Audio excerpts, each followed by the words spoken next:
I'm J.G. Michael, and this is Parallax Views.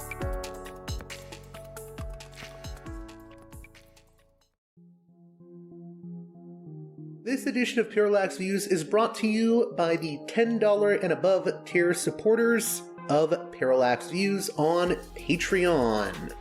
So, with that in mind, producers credit shoutouts to Galen, Matt, Gunnar, Mark, Simon, Alexander, Catherine, G, Tilo, Emilia, Jeremy, Jeff, John, Bert, Brian, Elliot, Michael, Brace, James, Nick, Mersham, Galen, Arlen, Bo, Christopher, Michael, Gigadelic Media, Chance, Chase, Dan, Big Bob, David H, Y. Kellerman, Saded 13, Kathleen, David, Ava, Bob, The West Bank Robbery Podcast, Jamie, Enoch, Gary, Max, Ishtofer, James, Martin, Matthew Ho, Brian, Nobody, Thomas, and Dano. And now on to the show. Hey there, Parallax Views listeners. As always, I want you to know that right now I am without an advertiser, so if you can, please support me on Patreon at patreon.com/parallaxviews. One more time, that's patreon.com/parallaxviews. It is you, the listener, that will help to keep this show going. And with that out of the way, we have a very special guest, one of my favorite guests to have on, in fact, historian William Hogeland, author of such books on United States founding history as Autumn of the Black Snake and The Whiskey Rebellion, returns to discuss his latest barn burner, page-turner, The Hamilton Scheme, an epic tale of money and power in the American founding. And boy, is this a different take on Hamilton than Lin-Manuel Miranda's Hamilton musical. We'll be delving into the life and times of Alexander Hamilton, class struggle in the era of the American founding, and how the popular image of Hamilton has changed over the years. We'll also be discussing the nature of how we understand history and how our perception of history has been shaped over the years by post-war historians like Douglas Adair. We'll also discuss why William Hogeland is critical of the effect those post-war historians have had on how we understand the founding.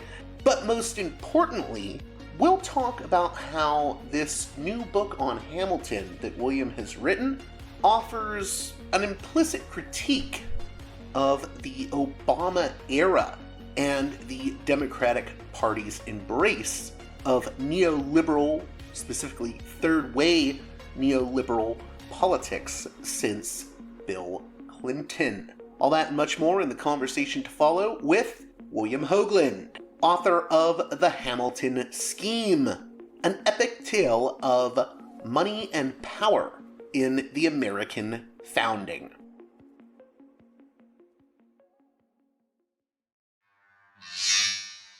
Welcome back to Parallax Views, a guest that I always enjoy having on, and I'm often pestering him to come on the show at various times throughout the year, especially July 4th usually.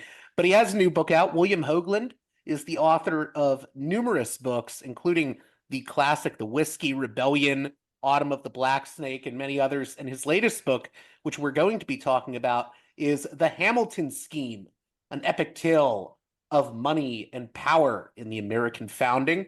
For people watching the video version, I have that right here. So, William, how did the Hamilton Scheme come together? Was this just the result of, Hamilton mania and maybe a response to that? Or what's the origin story? Yeah, partly it's a response to that. I mean, for me, the whole Hamilton mania thing when it occurred was so bizarre because as you know, and probably some of your listeners know, I was working on Hamilton, long before Hamilton Mania, and I had a point of view kind of on his role in the founding, and I'd worked it up. I felt kind of weird relationship with this long departed person, as if he were kind of alive in my imagination, and his relationships and all this, political relationships and all this kind of stuff. And then suddenly Hamilton Mania came along, so I was, kind of knocked. I was thrown for a loop a little bit by that. Question being kind of like, is the show, accurate? Well, no, because it's a show. But the show comes out of a lot of pre-existing Hamilton work also that's in opposition to mine, or that I'm in opposition to. So I was it was unpredictable that suddenly this person I've been writing about could become like the main culture hero of the early part of the 21st century in America. And so, yeah, partly it was that I kind of got it together after a while, having been kind of gobsmacked by the whole thing, and thought, oh, well, actually, there's interest in Hamilton now that there wasn't before. And maybe it's time to pull all together like everything I've been working on, and then also do some new stuff about him and actually what happened after he was Treasury Secretary, and try to pull it together into kind of, in some ways it's a summation, in another way it's of work I've done before, I guess, but in another way it's a bigger narrative, a kind of more ambitious narrative about the entire founding of the country. So yeah, it came out of both my old work, and it came out of, responding to Hamilton Mania. Since you mentioned your older work, your previous work, I wanted to talk about this because one thing I think you have in common with Hamilton is that, Hamilton is almost like a Rorschach test, I think, for people, where you have everyone from David Brooks and the neocons being a fan of him in the 2000s to this sort of embraced by him when it comes to Obama. And of course, with the play, everyone was all over Hamilton. Anyone who wanted to see that musical, it was people in the Republican Party, the Democratic Party. So he sort of becomes this Rorschach test. And it's interesting with your work because I've heard you accused of everything.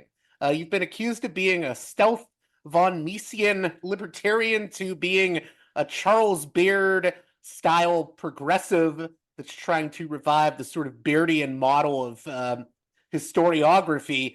So you've been sort of accused of pushing various agendas by different people, and I think all of them sort of get you wrong in one way or another. So how would you describe your work? Is there an agenda? Is there a sort of politics to your work? How do you view what you're doing? Well, there's no doubt of politics.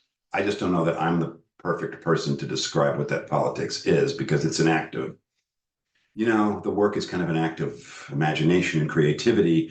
And then it leads, I don't know, it clearly, my stuff clearly, I mean, sometimes I'm accused of being a libertarian, but sometimes I'm also embraced by libertarians who say about me things like, he's really good, like because they hate Hamilton, and they think I do too. So he's really good, except he doesn't get this one libertarian thing that we all agree on. So that's weird.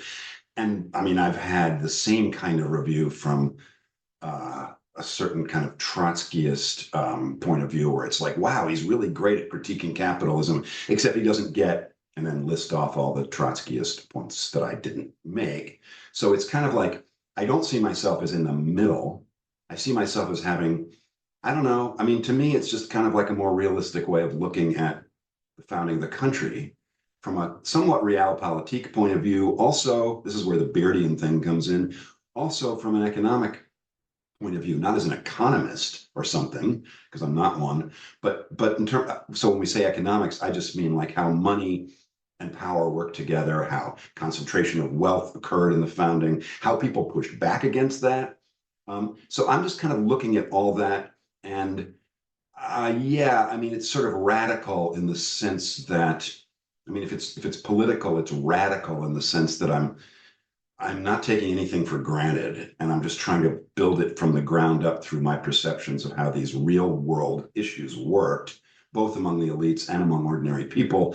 And then what emerges, I can't categorize really as fitting some particular political agenda, but I kind of reject being embraced and criticized by libertarians, and to a degree also by Marxists. I mean, I just kind of think, I don't know, just take it for what it is. And if some of it supports your point of view, great. And if you want to argue back against some of it, that's great too.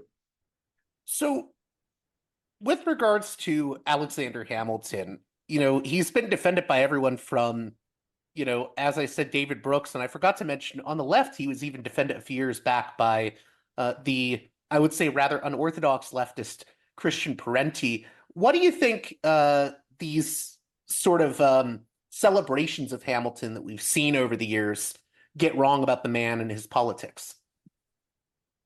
Well, I think what they have in common that I is even though they're on different sides, some of these things is the sort of activist government aspect of Hamilton, which is real, and some people really admire it, and I'm not against it either. So this is a place where we all kind of have something in common. If you're a socialist, orthodox or unorthodox, you can see Hamilton's assertive use of government power to affect the economy and finance in the country, centralize it, and so forth, as some sort of proto-socialism. And in fact, one of Hamilton's most important biographers in the 50s, Broadus Mitchell, came out of a labor organizing background and had a socialist bent. And so that's one way of sort of saying, well, so he was really potentially good because even if he wasn't really a socialist, he set up the kind of government structures that might lead to that. And on the other side, if you're a certain kind of conservative, the kind that Brooks and Bill Kristol were promoting in the 90s, which is sort of like, let's stop being so libertarian. Let's stop being so knee-jerk anti-government. Let's try to find conservative ways to bring on national greatness. Again, Hamilton's a good model for that in a lot of ways because he wasn't a socialist for one thing, and he was very interested in capital and how to develop capital as a critically important force for nation building and vice versa. So for them, he becomes a hero. Again, but what's similar there is it was all about using government power, not rejecting government power to deal with economic and financial matters. So in terms of like what do they get wrong, it's more like what do they leave out or what can't really fit into those categories. And to me, well, in the stories that I tell about him, there are just so many things that don't in the end add up to create the kind of figure that they want him to be, whether it's a socialist celebration of him or a conservative celebration, et cetera, et cetera. So it's more just like, well, if you read the book, you'll just see a lot of places where it's a funny thing to try to make him be a hero for some of those things. So let's get into the nitty-gritty of it. I wanted to start actually not talking simply about Hamilton, but about his mentor of sorts, a man by the name of Robert Morris, because he plays a pretty pivotal role in the book, and he's essentially a war profiteer. What is the story of Robert Morris, and how does he figure in to Hamilton's life and career? Incredibly underrated person in the founding period in general, and certainly in Hamilton's career. But this is one of those characters that people just can't deal with if they have a particular agenda where everything has to come out in the end kind of okay. Because the irony of Robert Morris is he was a war profiteer. He was one of the richest men in America, maybe the richest at the time of the Revolution. He financed the Revolution out of his own pocket, and the Revolution also financed him. He kind of flamboyantly mingled public and private monies. And he became the head of finance for the Continental Congress. And he did, here's the irony with this guy. He's a sort of an appealing character in that he was a big character. He was a big personality. And he's funny and he's flamboyant and he's reckless. All that's kind of makes him a great character. At the same time, he was absolutely corrupt. He was sort of ostentatiously corrupt. And yet it's also true, as his defenders say, that without him, the country possibly wouldn't have won the revolution, simply because it would have fallen apart financially. So can you live with that irony? I mean, that becomes the question. As in so many things that I'm talking about, it's kind of, can you live with the irony? If Morris has to be, well, he was a little bit corrupt, but he was a great man. If that's easy, okay. Or if he's just sheer evil and should never have existed, well, okay. But if you think some good things came out of American independence, well, it might not have happened without him. This is kind of where I'm at about him. And he certainly was a mentor of Hamilton.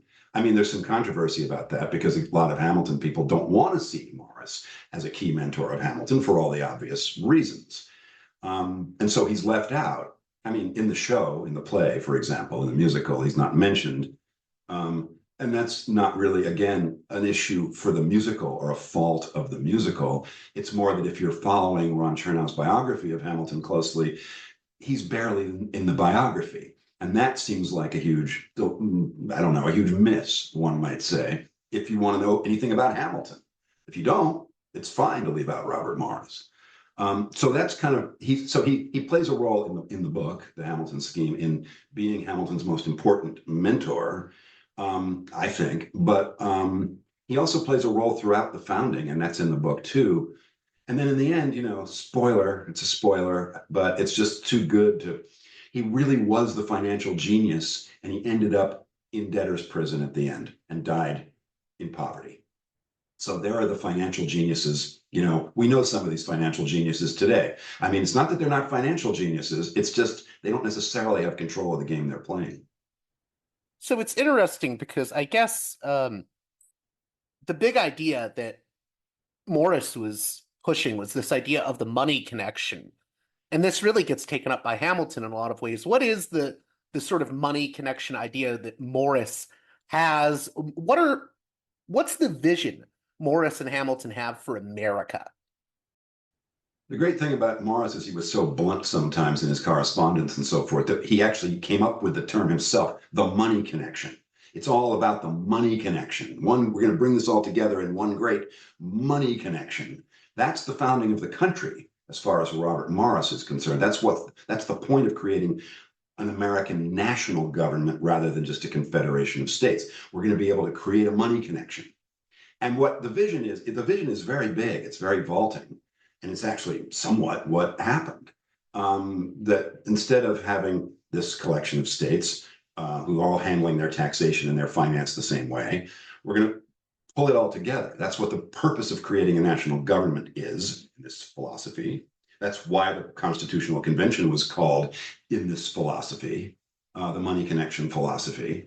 And the idea of that is if we can weld wealth, the wealth of the country, instead of it being all scattered around. If we can weld it, concentrate it, support the elite small class that has it, governmentally support them, and then their interests will be tied to the interests of government, of a national centralizing government. And then this country can become great. It can become something. We could have national infrastructure. We could have national economic competition. We can make our own stuff here, manufacturing. We can even possibly compete commercially with an empire like England. So it's an kind of an imperial vision based on connecting the consolidating the elite wealth of the country and connecting it to government power. And I take it that's what we mean by the Hamilton scheme, the title. Yeah, it's true. I mean, Hamilton had a more subtle, more nuanced, kind of smarter ways of doing some of these things, which you see unfold in the book as he begins to put his program forward. Morris's vision might have been cruder. Hamilton's more sophisticated, probably. The student outstripping the master kind of cliche occurs here. Hamilton becomes Hamilton. He becomes the first Treasury Secretary, and he's in the Washington administration. He's pulling off a lot of challenging things politically to bring this about. But yes, bottom line, Hamilton very much bought into and was already thinking along these lines, which were not original totally with Morris, because as I show in the book, like this is very British influenced, and very much how some aspects of the British Empire managed to become what they were was through this kind of debt financing and other intelligent, sophisticated financial mechanisms that enabled the empire to do all the things the British Empire did globally, and get that financed. So they were heavily influenced by British models. And yeah, I also was by going to French say models. Hamilton was very influenced by Britain, but you were going to mention the French there. I'm sorry for interrupting you. No, that's fine. No, let's stick on the British for a second. That's a good point because Hamilton was very influenced by British models, as was Morris, his mentor, to the point where Hamilton, this is getting off that a little bit, to the point where Hamilton felt, and he wasn't alone in this, that the British Constitution, as he saw it, was the greatest constitution yet invented. And so, like a somewhat limited monarchy, a monarchy with monarchical powers, but somewhat, limited by various checks and balances, was really the best way to run things. That's how influenced by Britain he was. But there was another thinker on these matters who was French, Jacques Necker, who Hamilton was also very influenced by. And Necker is so interesting about Hamilton because Necker was a nuts and bolts finance guy for France. But he also had a vision of the finance minister as the great modern hero, like a romantic hero. We don't really look at it that way. I mean, this sounds like, bean counting and, it's all about money and so forth. In the 18th century, the modern finance minister was the romantic hero. And Necker wrote about that, and Hamilton gobbled that up and really wanted to be that and was. There was a romance to it that I think I try to bring out in the book that just is easy to not see today. But to them, to Morris and Hamilton, this was a sort of a romantic errand, a quest. So I wanted to ask, you and I were interacting on Twitter a little bit earlier before we did this interview, and I was asking for your thoughts on Gore Vidal's sort of treatment of Hamilton in his great novel Burr. And I'm very influenced by Vidal, so I have my Vidalian biases about all of this. I'm a big fan of the Empire cycle of novels. And, I think reading your book, you do offer a bit of a different portrayal of Hamilton than maybe what you would see in someone like Gore Vidal's work. So Vidal, from my reading of Burr, basically looks at Hamilton as, a hypocritical tool of the banking elite. How does your understanding of Hamilton differ from that interpretation of Hamilton? Because it seems like he's not just necessarily saying, greed is good in this like Gordon Gekko style way. Right. Yeah, that's a really good point. I mean, I love that novel too. And I mean, it's just a laugh riot to me. If you're into the founding at all, I mean, it's just funny. Because he makes fun of everybody, including Jefferson, of course, and Washington. And he does see Hamilton. I mean, I should put it this way. Burr, the character Burr in Vidal's novel, definitely frames Hamilton as a tool of the money class, and just as a tool, almost a useful idiot. Not really, but certainly a tool, as you put it, and that it's a sort of a one-way street, like they're manipulating him. I don't think that's right. I can see how it's an interesting thing for Vidal to have Burr think. I don't know whether Vidal saw it that way. I think he might have seen it that way to some degree too. Although he says in a note to that novel, he says, I'm not as down on Hamilton as my character Burr is. So I've never really known exactly where Vidal came down on that. But no, I don't think that's how it was at all, actually. I think the dynamic that gets really dramatic for me in the book is as we come to this point where Hamilton's actually getting his programs through. He's pushing them through Congress, and it's a serious fight. I mean, it's a good backroom political fight going on and a fight on the floor. Well, what happens there is kind of like who's using who becomes the question. Who's using whom? Hamilton doesn't just want to do the bidding of the financial class. He sees himself as that Necker romantic hero who's fathering a nation, fostering, creating a nation state. And he thinks that the financial class is the class that's going to be his leverage for getting that done. It isn't that he's working for them. In his mind, they're working for him. They're working toward his goals. So they're sort of supposed to be his tool for building a great nation. The way they see it, yeah, he's their guy in power who's going to get them what they want. And it's just not as simple as the way Vidal puts it, or the way Burr has it in Vidal's novel. There's a push-pull that gets pretty intense among Hamilton and his own class, or the class into which he's been embraced, the class in which he's a player.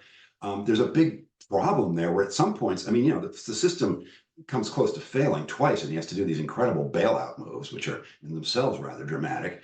And he's just stunned by the short-term sort of idiocy of the short-term greed, the unenlightened self-interest of the very class he's supporting. And this includes his father-in-law, Schuyler, and Morris, his mentor. And they're still just like, when the chips are down, they're like, we just have to get ours now. And he's just like, this is going to screw everything up. He can't believe that they're so short-sighted. So he's not, I think Vidal's got that wrong, or that Burr in Vidal has got that wrong. I think it's more complicated and actually more interesting than that. Well, let's delve more into that. I want to understand. I almost feel like if you want to take this view that Hamilton was altruistic in his vision, that he sort of had this, well, if we concentrate the wealth in this way, it'll be beneficial to the nation, which is good for all of us. Can you explain that more? Like, what was Hamilton's thinking based on your research and what you're saying in this book? Well, I do think he thought, yes, if we go this path, this will be the best for the country. And that means, in a way, that means the best for everyone.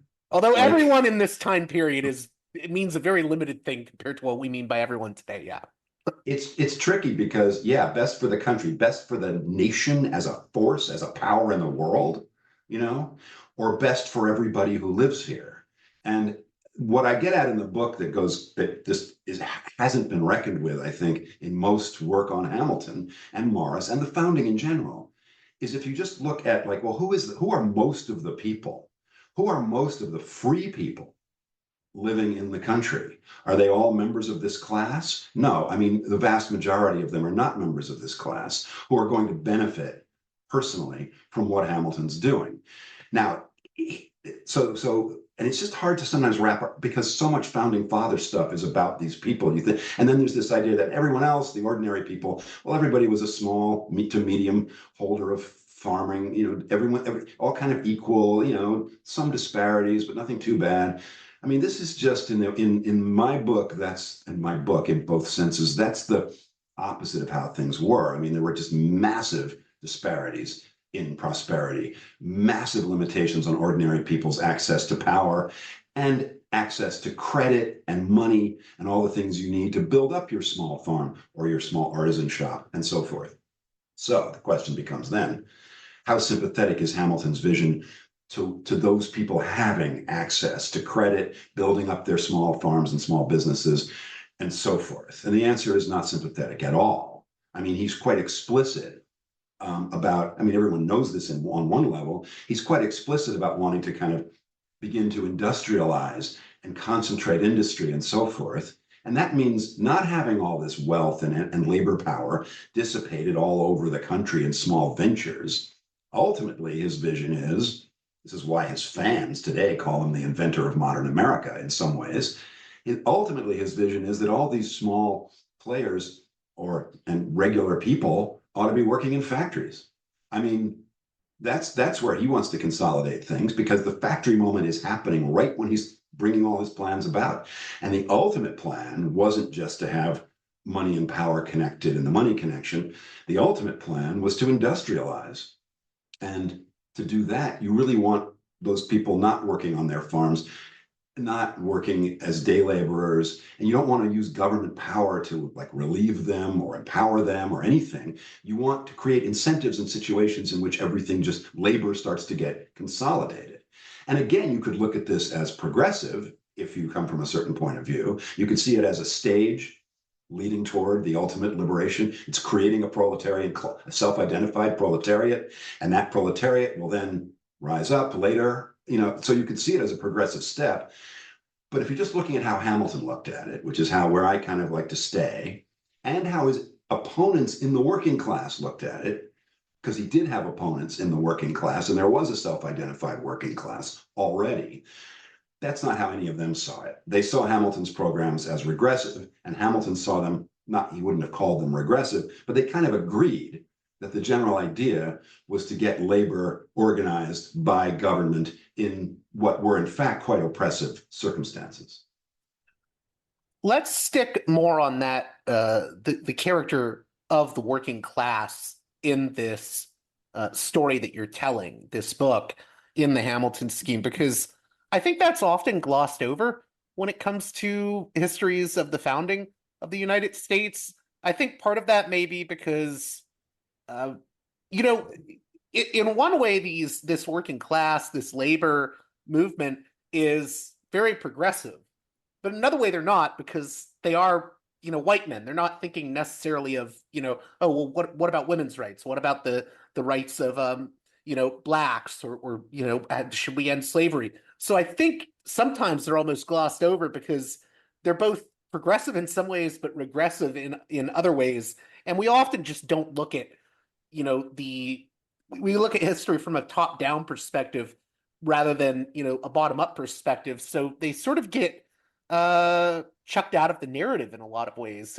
Can you speak to that? Well, yeah, I mean, they do get chopped out of the narrative, putting it very mildly. I mean, it's very hard to, and I actually think, I'm glad you're bringing it up because I think people even, it's very blatant in the introduction to my book that I'm saying, here's what this story is really about. It's about a working class movement opposing the Hamilton scheme. And it's not the Jeffersonians. It's not the Republican, what became the Republican Party of that day. It's not the anti-federalist elite. I mean, there are connections and complications, but it's a whole third thing. And it's not just a third thing. This working class movement, which was disparaged by the elites as the democracy, and they did not mean that in a nice way, they meant it as disparagement. This thing, the democracy, which is a shorthand for a complicated, radical working class movement of the 18th century, and just to pause on that for a second, to a lot of people, that'll sound just crazily anachronistic. How could there have been a radical working class movement in the 18th century? I mean, Marx hasn't even come along yet. Well, there was one, and it was American and homegrown. It wasn't all coming out of the French Revolution. This is what, I mean, I keep having to go, it's not this, it's not this, it's not this, because so often it's just hard for anyone to see that this thing existed. But my point would partly be that Hamilton knew it existed, and he was dead set on crushing it. And that's a lot of what his scheme was about. So, okay, so there is this movement. And to your point, I mean, it's weird. I think you're right. And it hadn't really occurred to me this exact way before, but I've thought about this for years. It's in one way too radical to be taken account of in conversations about the founding, because there's a lot of like, well, we don't want it to be a radical revolution. It was a middle class revolution and so forth. So it's too radical for the usual narratives. But you're also right that it's not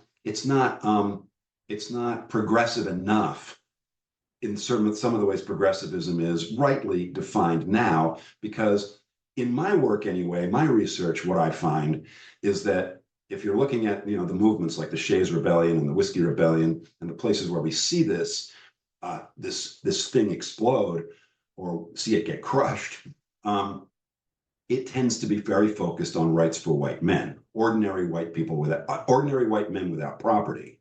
So, or with too little property previously to be able to vote. So they want to be able to vote, or they want to overthrow the government that's not letting them vote. It's a spectrum. But the focus is definitely in my work, I find on white male rights, not on rights for others, those who are not white and male. There is other work on this, though, that should be taken into account. There's work by Marcus Rediker and Richard Linebaugh and many others on, and I cite that in my book, and I try to wrestle with it a little bit, showing a wider movement in the Atlantic world that does not only include, but is often led by Black people, women, and others who I just generally don't find given credit in, say, the Shayesite mentality or the Whiskey Rebel mentality. I'd love to find that. When I started working on this stuff years ago, I thought I might find some really interesting characters in Western Pennsylvania who would help show this movement as more diverse. But every time I look into it, I don't find that in the specific things, in the specific place where Hamilton clashed with the working class, which is my subject. I don't find this diversity. So yeah, there it is. I mean, there's this majority of laboring people in the country who do not make it into the founding father story, who have a movement that is actually opposed to Hamilton's movement and is not fully aligned either with Jeffersonianism. And this is a critical aspect of the story I'm telling, and it's what drives much of the drama. but it's very hard for reviewers, I find, and sometimes interviewers to really be able to kind of grok because it's so different from what we are usually used to seeing. So I appreciate your focusing on it, actually. So What for I'm a saying. lay audience, what was driving these laborers into conflict with the Hamiltonian vision? What were their grievances? And are there parallels we could make between those laborers from then and regular laborers today? Well, I know yeah, that's in a the sense, two-parter and a big question, but right. Well, I kind of can join them in some way, but yeah, I mean, they were doing the work. They were doing the actual hard work every day. And of course, we're talking about the white men who led the rebellions and somewhat got on the record. But and I'm really focusing on free labor here because that's the part that's more left out of the story. We also know that a lot of labor was enslaved, of course. Um, but there's also this free white labor movement that was dealing with the same things that all labor movements deal with, which is the fact that they were not able to I don't know equal assert their rights and equally with people who were not just richer than them, but were by definition the owners, the capital class, and so forth. So they had a pretty good critique of this, but it wasn't Marxist, because Marx hadn't come along for one thing. It's interesting because what they were really opposed to frequently was monopoly. So I mean, in terms of current resonances for issues today, a lot of what they opposed was monopolistic practice, price gouging, um, uh, things like that were engaged in by the merchant class. They were opposed to that, and they were opposed to being left out of access to money, because they were actually left out of access to money and access to credit, because it's not an industrial laboring class in the classic sense. So this is where it gets tricky. A lot of people are day laborers on farms or very small holders, and the huge class of tenants, which people don't talk about a lot because they want everyone in founding America to have their own property and their own farm. But this tenant class was big and getting bigger. And they had very, very little access to equality, to any way to get out of tenancy. They were constantly being put into debt by the people who they were renting from, and so forth and so on. And so the things they were opposed to were these kind of abuses by landlords, monopolistic practices, denial of credit, and things that actually are, I think, pretty relevant today. yeah, I was going to ask you to elaborate on the price gouging, and I know you made a tweet recently about how you can read about laws against price gouging and food price fixing, revolutionary American style. Read the Hamilton scheme, and I like that you Yeah. brought that up, given Kamala Harris is talking about cracking down on price gouging when it comes to groceries. So, can you talk a little bit more about how price gouging and food price fixing factor into this story? Yeah, there's a part people, I mean, I handle it better in the book than I'll handle it here. And this is one of the things about writing a book where, people might want to check out whichever chapter it is. It takes place during the revolution. And the point, I guess, is that there's this conflict over prices and how government and the market ought to handle pricing of food in a time when, okay, so it's during the revolution. And of course, we know that during the revolution, Americans were fighting the British. That's obvious. But what happens in the book is that also Americans start fighting Americans. And I don't mean arguing. I mean, there's an actual battle in Philadelphia, on the streets in Philadelphia, between the merchant class and an insurgent kind of people who had gotten their hands on the power of government to deal with these pricing issues at a time of extreme time of privation, hunger, absence of firewood coming into the winter time. I mean, extreme wartime privation, and a strong and well justified feeling that the merchant class was withholding staples to drive wheat prices up, flour prices up, and engaging in all kinds of things that actually had long been considered unethical, immoral, and frequently illegal, going back to British law, that they were engaged in this withholding practice, which was, and conspiring with one another and with ship masters and so forth to hold necessary product back to drive prices up at a time when prices were quintupling, before your eyes. Some people say that's happening now, but quintupling would be extreme. And grocery prices are not now 3 times literally what they were a year ago, although some people say they are. But I mean, inflation was really rolling like that then during the war. Well, what do you do? And in Pennsylvania, there was a test case, which I'm not going to go into in total detail because it would take, it's complicated. I decomplicate it in the book because it's a very dramatic story, and you decomplicate everything when you write a book about it. But the question became, and it got down to actually a shooting war among American people in Philadelphia. Right. I wanted to talk about that because this is a story where people are taking up arms. Yeah, it's not just an argument in nice rooms, like so much of the founding is supposed to be. And they do take up arms, both sides. The merchants take up arms and defend what they called Fort Wilson, which was James Wilson's house in Philadelphia, against the militia of the people. And it was over this question of what's government supposed to do about restraining merchant practices like that, or even going so far as to assert price controls, which they were trying to do. And is that a good idea?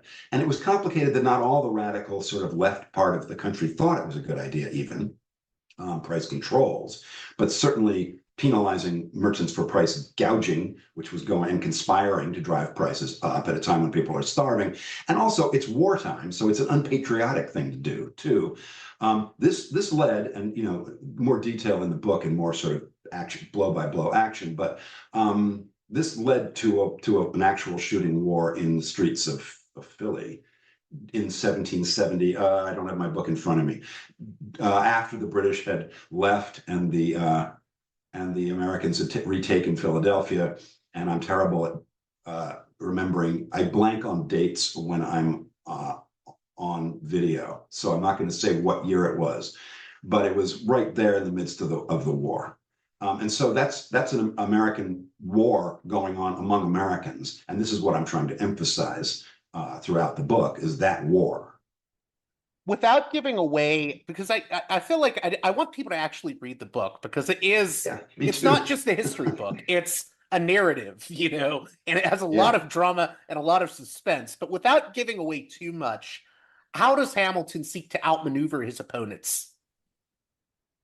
Well, he had a number of opponents. He had so many opponents that at some point, one of my chapters is called Enemies Everywhere, which is how he started to feel. And partly that was justified, and partly he became pretty knee-jerk and even sort of paranoid. I mean, he just wanted to crush everybody coming from different angles. He was playing like whack-a-mole with enemies at some point. So, he outmaneuvers. I mean, there's maneuvering going on among his political opponents, in the governing elite, and there's maneuvering going on against the insurgent working class. And he feels that his opponents in the governing elite are pandering to that insurgent working class. I think he sees it more than it's really happening, I think, actually, to a great degree. A little bit of paranoia on his end. Yeah, I mean, and trying to see, trying to see patterns, which is sometimes what paranoia involves. Not that there were none, but I mean, outmaneuver is one thing he does politically.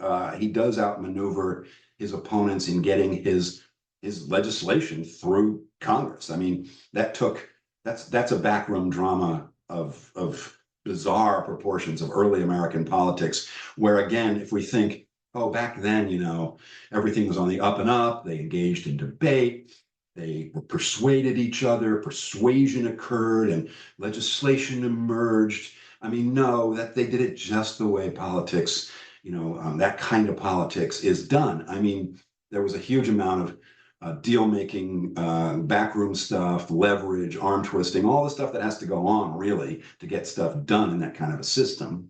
So he's maneuvering in that way. When it comes to the working class movement that he's trying to overcome, he does some maneuvering, but it's in the context of something much more extreme, which is more like crushing them with military force in the end. I mean, that's what the Whiskey Rebellion was all about, and the suppression of the entire western part of Pennsylvania, the entire citizenry of western Pennsylvania subjected to occupation, military occupation.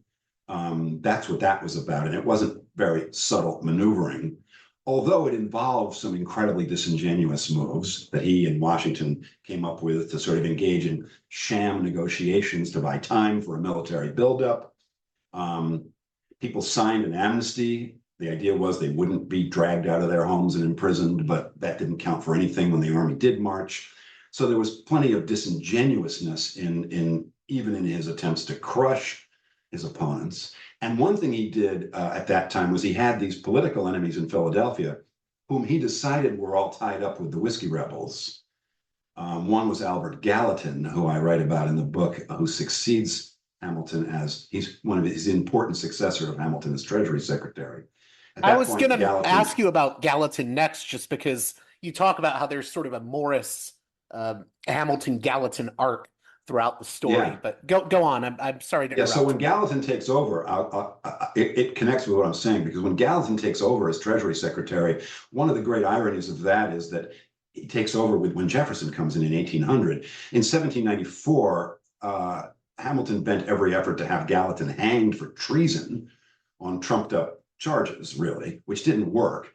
He did everything he could to gather eyewitness evidence that Gallatin had been encouraging the Whiskey Rebels. Gallatin made some goofy errors during the Whiskey Rebellion, but he actually was critical to getting the rebels to stand down. But Hamilton didn't care about that. He was looking to find, evidence against his political enemies, both Gallatin and William Findlay, and have them hanged. That's how extreme things got in the 1790s. So when Gallatin comes in as Jefferson's Treasury Secretary, it's sort of like this guy Hamilton actually tried to have killed is now Treasury Secretary, has Hamilton's job. So that we know about the changeover to the Jeffersonian period, but that's a pretty dramatic way of encapsulating the change. And so I should just say also, since you brought up Gallatin and that whole thing, the Morris, Hamilton, Gallatin arc of like founding the country economically, which to all three of them just meant founding the country in a way. So that Necker thing of authoring the country. In this book, it's the first time that I've ever turned that corner after 1800. Really, previously, my stuff is kind of climaxed in and around the Whiskey Rebellion period. So for this one, really, my editor persuaded me early on when I was pitching this idea that it'd be time to do something different, and let's run this out into the Jefferson period and see what happens. And that was at first I was like, oh man, that's going to be hard. And then I was like, it was very exciting and interesting to me to do that, because Gallatin's supposed to be the anti-Hamilton. He's the opposite. He's going to do everything differently. And again, spoiler, in a weird way that is not, I don't know, I don't see this generally talked about in popular discussions of that period, the Jeffersonian period. In a way, they end up kind of doing the kind of Hamiltonianism light, which is less effective than Hamilton was. And so the Jeffersonian period does not offer the kind of antidote to Hamiltonianism that the Jeffersonians to this day are always kind of claiming for it. And that is a weird twist at the end of my book, where for 4 relatively short chapters, we get this kind of quick view of Jeffersonianism through the eyes of Gallatin, who really did everything he could to be the anti-Hamilton, and in the end, kind of couldn't be. One thing I want to ask you is that, I think there's this conception that a lot of Americans have that, before this era of, Trumpism, we had civility in politics, and, there wasn't mudslinging to worry about in propaganda. So I want to ask you, what's the role of sort of propaganda and mudslinging in the story of the Hamilton scheme and, the rise of Hamiltonianism? Well, yeah, I mean, there's plenty of that. And it's funny, like what you said about how, pre-Trump, we didn't have this. I mean, you don't have to go back to the founding to find mudslinging and propaganda and political campaigning and political opposition. I mean, I don't know, You know, in the 1944 election, FDR was accused of being kind of a Russian plant, and he accused his opponents of being crypto Nazis. And, you know, I mean, this is just not something that is not known to America. It's true. I think this is just me. I mean, I think Trump being such a unique chaos agent, such a unique force of bad personality, coming out of reality TV, really, and so forth. I mean, this has exploded to some degree, or maybe it's become so front and center now that it does feel very different. So I'm not trying to, you know, make an equivalency between the scurrilous stuff that the founders said about each other with what we're dealing with now, because so many things are different in that way that it's hard to make a one-to-one. But I would say that it's, you know, I mean, if you just look at the stuff Jefferson said about Hamilton, the stuff Hamilton said about Burr, going back to Burr and Vidal, it's just there was no compunction really. Actually, Burr was unusual in not engaging much publicly in this kind of just slander about his political opponents, but he was on the receiving end of a lot of it. It's just kind of how things were in terms of what you're trying to do to get elected and to not just get elected, but to solidify your party as the good party. And news back then, I mean, we've hit a point where people say now, you know, it's all post-truth, and you know that the news organizations that used to kind of rationalize this stuff don't really do it anymore and are no longer the leading thing. And that's probably true, but that was a brief shining moment. In the founding period, you don't have news the way we had news, I don't know, in the 1950s, 60s, and 70s. Not that I hold any brief for that approach to news either, the 50s, 60s, and the 70s, but in the founding period, the newspapers were just completely partisan, openly partisan. There was pamphleteering and partisanship in newspapers, and that's just how it went down. I mean, maybe not okay, but certainly not like the not okay things happening now never happened before. That would not, and they certainly happened fairly energetically during the founding. One thing I wanted to ask you about was you have a chapter entitled "The Hamiltonian Constitution," and I don't believe Hamilton was in attendance at the convention really that much. So why that chapter, I guess, or the Hamilton Constitution chapter? I said Hamiltonian, but why that chapter called the Hamilton Constitution? Well, yeah, partly to just you know, stop traffic, I guess, and make people say, "Wait, what? Get out of here!" But because my point is, yeah, he wasn't in attendance that much, and when he was in attendance, he didn't say that much. But he did say some things, and I think what he said is important to understanding him. But I also think it's important to understanding what the Constitutional Convention was there to accomplish. And, you know, it's a matter of dot connection, you know. So like Hamilton, I'm seeing patterns. So maybe I'm crazy. But actually, if you really take that story from the beginning and just walk it up and quote the people going in, quote Washington, quote Henry Knox, who was not a delegate, but wrote to Washington about how we have to have this, quote Madison in his correspondence, you will see that this whole idea of crushing the movement, the working class movement that had been deconsolidating finance in the country, was the fundamental purpose of the Constitutional Convention to the people who called it, to the people who pushed it. And you don't have to listen to me about that. You can just go to like the opening remarks by Edmund Randolph, where he basically says, no, I mean, I can't quote him exactly because I can't do that on video because I blank and because I'm sure I'm going to get something a little bit wrong. But he says in virtually so many words, what we're here to do today is cope with the fact that the states have insufficient checks against the democracy. We need, and then he lists off the things the democracy has done. And it's all stuff about, I mean, mostly stuff about being unable to get the elite lending class paid its interest on federal bonds and issuing paper money and all the things that the elites were against because it eroded the concentration and maintenance of their wealth. And so it's not me who says it's a Hamiltonian constitution or a Hamilton constitution. And it comes out the other side of the convention with critical measures that do debilitate the state's ability to succumb to popular democratic pressure financially, and create the military power to make it possible to collect taxes, which we see finally borne out in the suppression of Western Pennsylvania during the Whiskey Rebellion, and other things that were critical to Hamilton's vision for how he was going to get into a position to be that Jacques Necker crusading finance minister and make the country a great nation. And he didn't get everything he wanted, and neither did Washington or Madison. That group didn't get everything they wanted by any means, but they got enough. And Hamilton knew it was enough to bring about the Hamilton program and turn it from a scheme into a program, turn it from a scheme into a system. It was enough, and it took the Constitution to do that. And Hamilton and Washington, and certainly the elite lending class, all saw the fundamental ethical basis of the Constitution in creating those powers. Just a few more things here. I think most examinations, I'll say, of the founding look at, say, Jefferson versus Hamilton, or the Articles of Confederation versus the Constitution, state versus federal power. How does your book approach those issues? And do you think in ways that we need to look beyond those fights to see something else?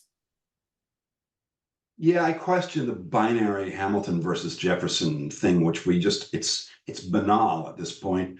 It's boring, but that's not really a good basis for questioning it. It just is at this point.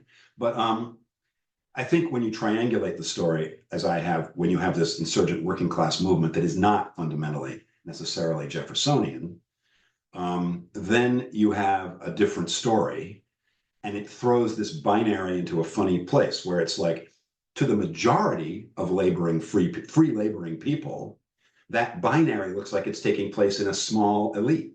It's just, small group of people going, man, man, man, man. And you've got this whole bigger thing out here looking for a different kind of country where that elite wouldn't be so powerful, where that divided elite wouldn't be so powerful. So that throws it all into a whole other way of looking at the fundamental conflicts in the country. Because nowadays, everybody still kind of jump on a Hamilton or Jefferson bandwagon and try to feed all our current issues through this supposedly imprinting pattern of this binary. I think the triangulated version is a lot more relevant to what we're really arguing about now anyway. And I also think it's how the country really got created, in part by Hamilton's efforts to crush that movement. So in that sense, and then when we get to the Jeffersonian part of the book, when we get to my last 4 chapters focused on Albert Gallatin, this idea of Jeffersonianism is going to be the alternative to the antidote to Hamiltonian elitism in finance, turns out to be a huge freaking washout. I mean, by the time we get to 1812 and the war, the country's going into a financial collapse because nobody could really figure out how to do it in a non-Hamiltonian way. And in the end, Gallatin resorts to measures that could be seen as almost hyper-Hamiltonian. And even that doesn't really work because they've already dismantled so much of the agencies that need to be in place to collect taxes and all that. I mean, it ends up being something of a tragic story of Gallatin's attempt to be the anti-Hamilton and his inability to be that, given what governing actually ends up involving. I told you before we started recording that I was really interested in the epilogue, because earlier in this conversation, we were talking about the ways in which Hamilton mania, took the nation by storm, and there were Republicans that wanted to claim Hamilton and Democrats that did when Lin-Manuel Miranda's musical came out. But this is not a new phenomenon, apparently. Hamilton has come in and out of popularity at various points. I was very surprised when I read about Brodus Mitchell, a socialist and civil rights activist and historian, who wrote, a positive biography of Hamilton. And then on the other end, you have Forrest McDonald, a conservative activist who worked for the nomination of Barry Goldwater at the 1964 Republican presidential convention. So what is the story behind the afterlife of Hamiltonianism? Because it's come in and out of favor a lot. Yeah, I mean, the epilogue's fairly long because I try to trace that question of like who's in, who's out as a founding sort of icon. Is it, because that binary starts real quick. Hamilton or Jefferson, Hamilton or Jefferson. That whole thing happens during the Jefferson administration, really. It's like there's a way in which the whole third thing that I'm talking about gets erased during the Jefferson administration. Hamilton tried to crush it. The Jeffersonians ended up kind of erasing it, or co-opting and erasing it, kind of. So then after that, what happens? And I try to run, it's kind of a run from the end of the Jefferson administration right up through the Broadway production of Hamilton, on the question sort of what happens to all these people? What happened to the Hamiltonian idea, the Jeffersonian idea, and this working class movement and democracy and so forth? How did all that play out in the context of like, who do people admire? And for years, Hamilton was sort of in the background and Jefferson was the man. And then that shifts in interesting ways. And Hamilton starts to have his comeback. I mean, it's even before Mitchell in the 50s, I guess that was. And then MacDonald, and I guess he published in 70, maybe. I can't remember. But there's that Hamilton comeback. But interestingly, you have some of the Hooverites really during in the teens and in the 20s, the people who kind of became the Hooverites, you could call them, really liked Hamilton. And yet then you get FDR coming on strong against the Hooverites, who adopts Jefferson as the face of the New Deal. Hugely ironic, because of course, nobody consolidated federal power more possibly than FDR. And yet he knew, because he had incredible instincts, that the person to put on the face of that, the founder who should be on the face of that, was Jefferson. And that's why we have maybe the Jefferson Memorial and the statue of Albert Gallatin in front of the U.S. Treasury. All happens at that time. And the Jefferson nickel and all that stuff is sort of New Deal stuff. So all of these associations, like, oh, we claim Hamilton or we claim Jefferson, have these ironies, because really, having just kind of gone through the story of the book, none of these claims really make any sense. And that rolls right up to what we were talking about at the beginning with David Brooks and Bill Kristol on the one hand, and you have socialists adopting Hamilton on the other, and it rolls right into the conditions that created, the conditions that were created for the existence of the musical, which was unpredictable by anybody involved because it's a creative work of art by someone who just came across this material. But there were conditions in place politically that made that musical kind of what it was. So I just want to keep you a little bit over for maybe 2 or 3 more questions. And one of them is, I know you don't cover this in the epilogue, but I know you've referenced it elsewhere, and that's the anti-Hamiltonianism of paleoconservatives and libertarians. And I know you've thought about writing about that. Can you just speak, what led to that? Well, Hamilton is he is the activist government guy of the founding period. And there's this idea among some conservatives and even some liberals, I think, actually. It's a funny, again, these things cross political, these sort of what I would call fantasies, cross political boundaries. It's as if, see, what they don't buy at all is the Hamilton Constitution. They don't want to see the Constitutional Convention as having fundamentally been called by those who called it in order to establish Hamiltonianism in the country, which is how I present it.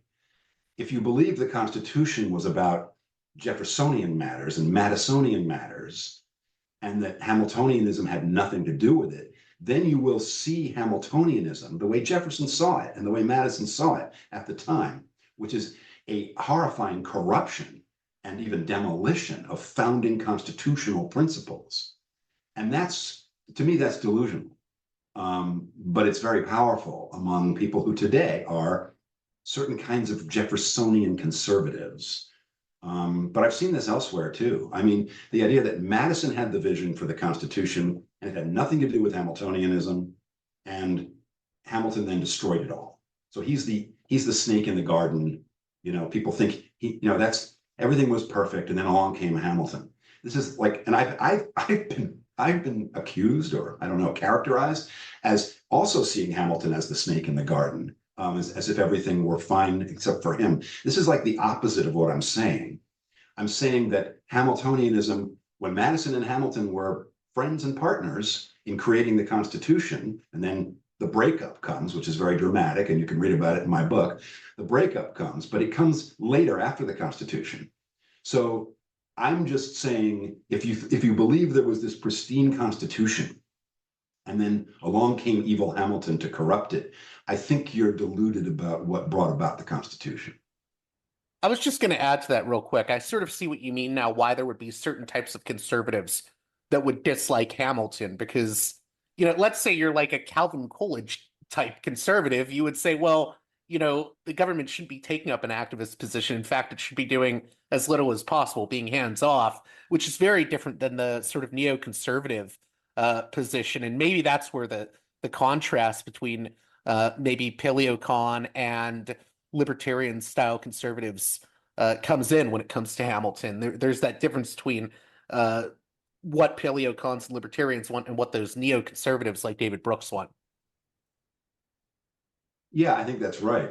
I think that's right. I think that's what Brooks and Crystal were sort of saying in the 90s, when they really had a big hand in creating the cult in policy circles, which it became in the 90s, about Alexander Hamilton as an activist in government. There was even a thing called the Alexander Hamilton Project, wasn't there? Yeah, there still is. The Hamilton Project is and it's not a conservative, it's not a neoconservative. Well, it depends what you mean by any of these categories, but it's a project of the Brookings Institution. Right. It's a Robert Rubin, so the whole thing that happened in the 90s is that this Hamilton cult goes completely across party lines. So I wouldn't want to say, oh, these conservatives lionized Hamilton. I'd say the Clinton administration did too. So it depends how you look at these things. What really happens in the epilogue of my book is that Hamilton brings together across party lines the George W. Bush administration, the Clinton administration, the George W. Bush administration, and the Obama administration in this cult of Hamiltonianism. So it gets very difficult to say whether it's a liberal or a conservative cult, and an admiration, I guess, of Hamilton. But in the 2008 financial crisis, you'll see Tim Geithner bailing out, doing his big bailout in the epilogue. And he saw Hamilton as the model for that, because Hamilton did have to bail out his system a couple of times. So, and then this runs all the way into the Trump administration, because Stephen Mnuchin claimed anyway to be a Hamilton fan too. So you've got 4 administrations now citing Hamilton as the man, and it's across party lines. That's something I wanted to ask you about, since you mentioned Obama and Geithner. I know you said that in a way, your book, The Hamilton Scheme, is implicitly a thoroughgoing critique, mainly from the left, of mainstream liberal Obamaist civics regarding the U.S. founding. You wrote that on August 10th on Twitter. Can you explain what you meant by that more? I hope I'm not interrogating you too much. It was on Twitter. I don't know. Yeah, no, I can explain it. It's just, that's a very, because it's Twitter, it's kind of like a boom way of putting it, because I'm trying to like frame up the book. It's a good way to frame it up, I think, actually. Yeah, I mean, the idea which I associate with Obama, with the mood around Obama's presidency, where, I don't know, all conflicts can be kind of, resolved in a kind of consensus around kind of progress, because Obama's election represented a specific form of progress. I mean, it did. And that was on racism, basically. But what's clear, what should have been clear at the time, is that Obama was completely bought into this, what I'm calling the Hamilton cult, but it goes beyond Hamilton. He spoke to the Hamilton Project before he was elected. He made clear his allegiance to and his support for, and his sense, his sincere sense that what's critically important is not to over-restrict bankers, not over-restrict financial institutions, that we need them to be we rely on them, and of course, yeah, I guess we do. But they got where he was coming from, and I think a lot of people who expected him to bring about some sort of FDR moment in reaction to the financial crisis were disappointed. But it really didn't make any sense to be disappointed since he was upfront. He's upfront about how he looks at it. He was absolutely in the Clinton mode, in the Rubin mode, in the mode of all the people Obama brought in to deal with the financial crisis. Actually, of it's New Democrat. It's not the old populism. It's not the old pro-labor thing. It's not the old anti-banking thing. That's over. That he continued that into the new century. And I think the question now is kind of, I don't know, where are we now? I don't think we know really, but it's been interesting lately. I don't think that exact mode is fully intact. I think there's confusion in the party about what it represents now, and maybe some confusion is going to be salutary. I don't know. Yeah, I think it's interesting because right now we're seeing, for instance, with the FTC, I've done shows about the work Lena Khan is doing with, antitrust measures. It seems like a lot of the things, from the past are still haunting us to this day. Yeah, and maybe the future, like maybe the future is going to be different from the past. And maybe the moment when the Democratic Party, in the 70s decided it was no longer really the party of labor or whatever it decided. You mean when Maybe, Carter got into office, the sort of yeah, rise of neoliberalism? Yeah. yeah. And then that, I don't know, you got to get elected. So, that became the whole thing. So Clinton, that whole Clinton triangulation thing and all that. I mean, it isn't just Clinton. You're right. It really starts kind of quite explicitly with Carter. And, that was a way of trying to win elections and redefine as a party. Um, Maybe we're redefining as a party again, or maybe no one knows what to do. I don't know, but it is true. I mean, what Lena Khan is doing hadn't been done for years until she came in, and it seems to me anyway. And this is a look back, maybe to more like New Deal and pre-70s Democratic policy, but maybe it's a look forward. I mean, maybe it's a look forward. Maybe we don't always have to keep arguing about all the stuff that happened in the past. Like, what do we want now? You know? Okay, I have to ask you two more things. I know I said that a second ago, but it Okay. blanked on me. I forgot to mention. Just talk a little bit about Herman Husband, who is one of the most fascinating characters in this book, and I know you're trying to shed more light on him. Yeah, husband actually is totally relevant to everything we've just been talking about because long ago, now here's a name, Herman Husband, that a lot of people aren't going to know. A lot of people don't know Robert Morris, and he was in the founding elite. Herman Husband was not in the founding elite. He was an opponent, a visionary opponent of the founding elite. And many of the things that he was proposing in the 1770s and 80s and 90s are pre-New Deal ideas. And he had a whole different vision for the future of the country, which seemed insane to many people at the time in the elites, because it was an activist government, but it actually was also based on individual freedom, and it had to do with some basic rights across all states, enforceable rights across all the states, which no one had at the time, and it had to do with creating institutions I mean, he had a vision for what we later called Social Security, for example. I mean, people thought he was crazy because if you're visualizing the New Deal in the 18th century, maybe you have to be a little crazy. But ordinary people elected him to office and sent him to fight the fight for them, which he did not win, Herman Husband. And today he's a tricky figure, I think, for people who might approve of a lot of his ideas and be excited to find them at the founding period, even though they were rejected by the elites. Still, it's exciting that they were there. On the other hand, he was an evangelical visionary, a Christian. I mean, he just went from sect to sect. He ended up a Quaker. He was then thrown out of the Quaker meeting. He was a spiritual kind of seeker type, an interpreter of biblical literature. And his visions for the country were actual visions that he had, like not just, oh, I have a vision for the country, a vision meaning an idea. he actually experienced a kind of revelation. And yet this revelation was deeply detailed with all kinds of pragmatic politics. This makes him a tricky figure for people to either to adopt today. Like the right wing might like the Christian evangelicalism of Husband, but they wouldn't like any of his policies. And more interestingly to me, the liberals and the left, which might like a lot of his policies, might find it hard to cope with the revelatory and spiritual and religious nature of his vision. This all to me makes him, all the more fascinating.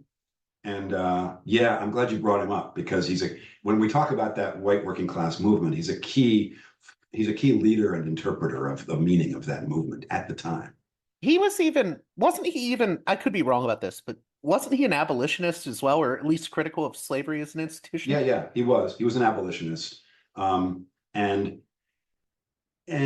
he was a man of his day, a patriarchal type. I mean, he was a biblically patriarchal type. But it's interesting to see that his affiliations become. I mean, I wouldn't call him a feminist. I'm sure he was quite sexist.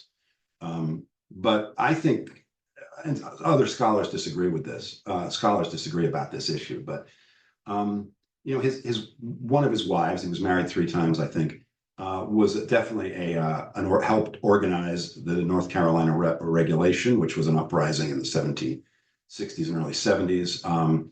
He held his real estate in common with his wives, and part of his vision was he believed he wanted a universal property distribution for everybody has to have something when they're born in this country. That was his idea across all states, and that included women as individuals, not just as sort of functions of their husbands or their fathers or whatever. Very last thing I wanted to ask you, I promise to let you go after this because I know I've kept you 10 minutes over already, but That's cool.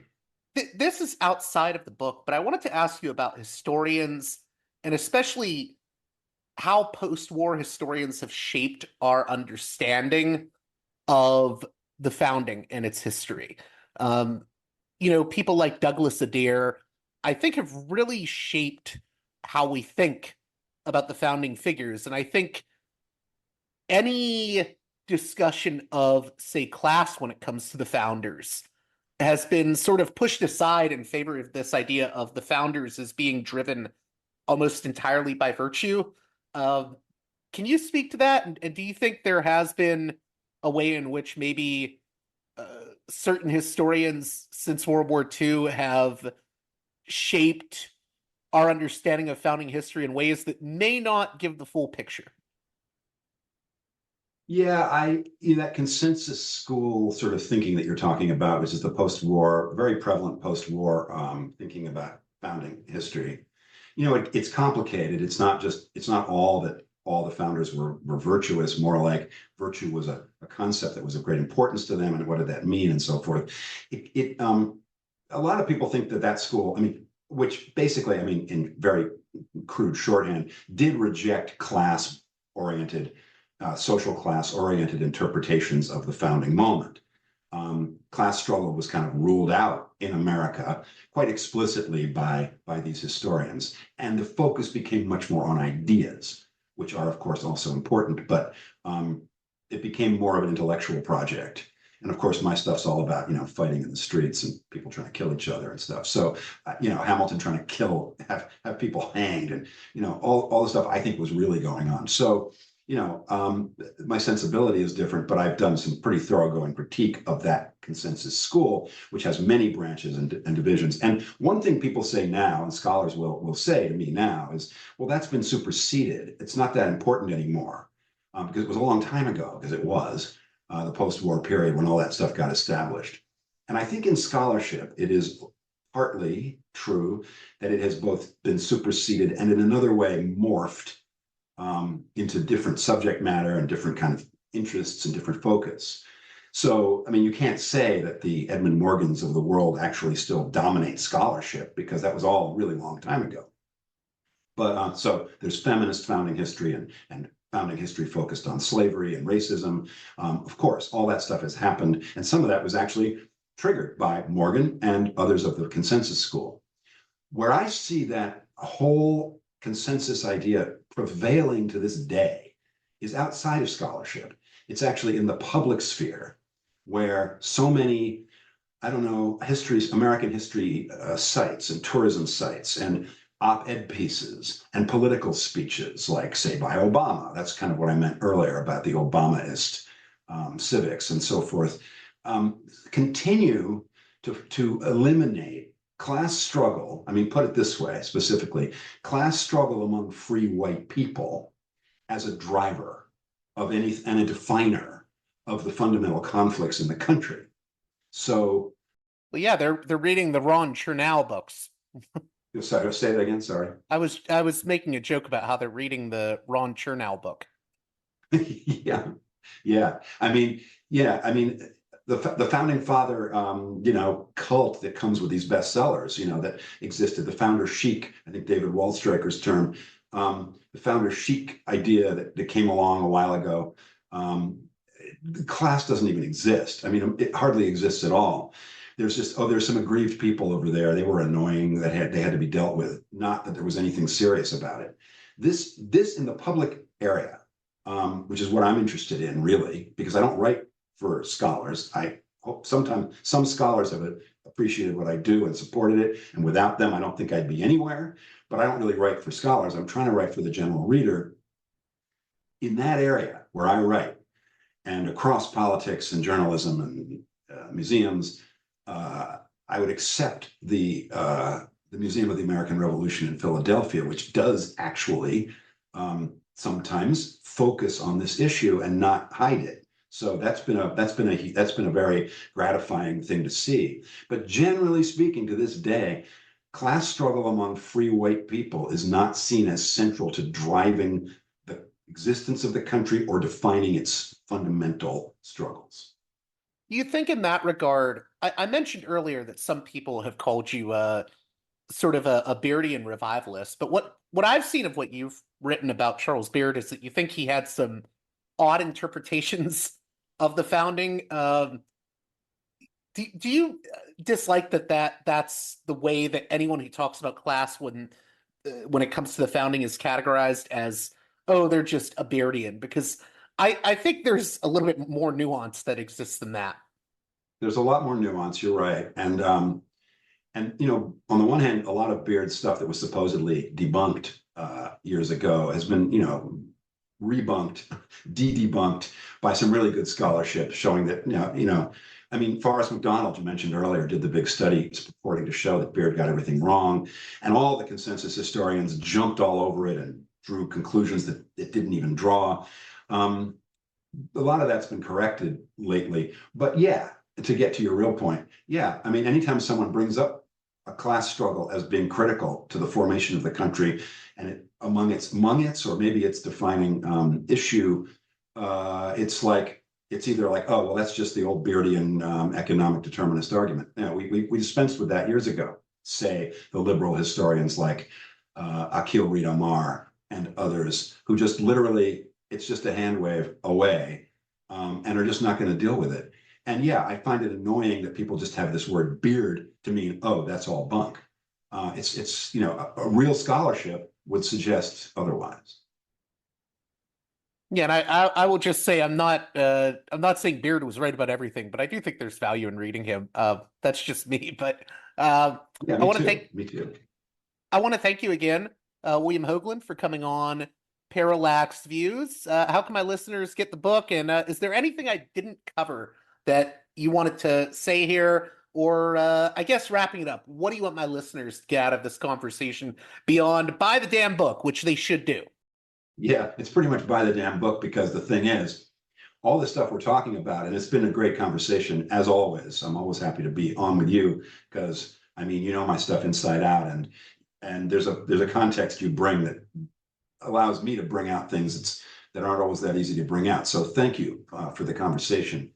And in the end, as I've said before, the conversations are great, but it's bouncing off something that is an experience I'm trying to create for readers. That's a very, that's an eye have a needle kind of thing. Like you have to read the book to really get it. And so yeah, buy the damn book, or don't buy it, go to the library.